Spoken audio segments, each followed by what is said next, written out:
സംസ്ഥാന ചലച്ചിത്ര അവാർഡ് നിർണയത്തിൽ കടുത്ത ചേരിതിരിവ്. അന്തിമ യോഗത്തിൽ ജൂറി അംഗങ്ങളുടെ നിർദ്ദേശം ഒപ്പിട്ട് നൽകിയ ശേഷം ചെയർമാൻ കുമാർ സാഹ്നി ഇറങ്ങിപ്പോയി. പിണറായി മന്ത്രിസഭയുടെ 1000 ദിനാഘോഷ സമാപന ദിവസം തന്നെ അവാർഡ് പ്രഖ്യാപിക്കണമെന്ന സാംസ്കാരിക മന്ത്രി എ കെ ബാലന്റെ പിടിവാശി മൂലം അംഗങ്ങൾക്ക് സിനിമകൾ നന്നായി വിലയിരുത്താനായില്ല എന്ന വിമർശനമുണ്ട്.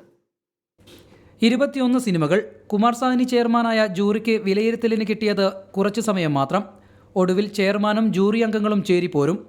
മികച്ച സംവിധായകൻ, നടി തുടങ്ങി 6 ഇനങ്ങളിൽ ചെയർമാന്റെ നിർദ്ദേശം അംഗങ്ങൾ തള്ളി.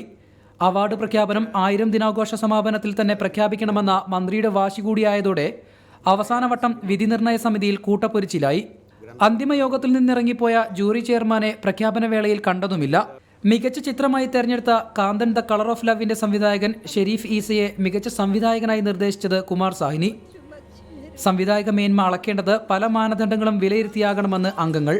അവാർഡ് പ്രഖ്യാപനത്തിന് തൊട്ടുമുമ്പ് വരെ പലവട്ടം നടന്ന ചർച്ചകളിലും ചെയർമാനും അംഗങ്ങളും പലതിലും യോജിച്ചില്ല. മികച്ച നടനുള്ള പുരസ്കാരത്തിന് ജയസൂര്യയും സൗബിൻ ഷാഹിറും മാത്രമാണ് അന്തിമ പരിഗണനയിലുണ്ടായിരുന്നത്. ക്യാപ്റ്റനിലെ അഭിനയ മികവ് മാത്രമായിരുന്നു ജയസൂര്യയെ പരിഗണിക്കാൻ കാരണം.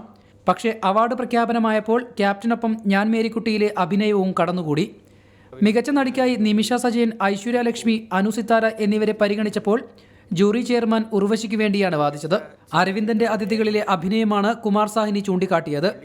ചലച്ചിത്ര അക്കാദമി ചെയർമാൻ കമൽ സംവിധാനം ചെയ്ത ആമിയും അക്കാദമി അംഗം ബീന പോൾ എഡിറ്റിംഗ് നിർവഹിച്ച കാർബണും മത്സര വിഭാഗത്തിൽ നിന്ന് പിൻവലിക്കണമെന്ന ആവശ്യം ഉയർന്നിരുന്നുവെങ്കിലും അവാർഡുകൾ വാരിക്കൂട്ടിയത് ഈ 2 സിനിമകളിലെയും അണിയറ പ്രവർത്തകരാണ്. കാർബണിന് 6ഉം ആമിക്ക് 2ഉം അവാർഡുകൾ.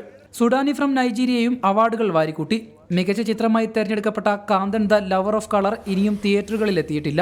അവാർഡ് നിർണയത്തിനെതിരെയും ജൂറി എല്ലാ സിനിമയും കാണാത്തതിനെതിരെയും ഒടിയന്റെ കഥാകൃത്തും രംഗത്തെത്തി.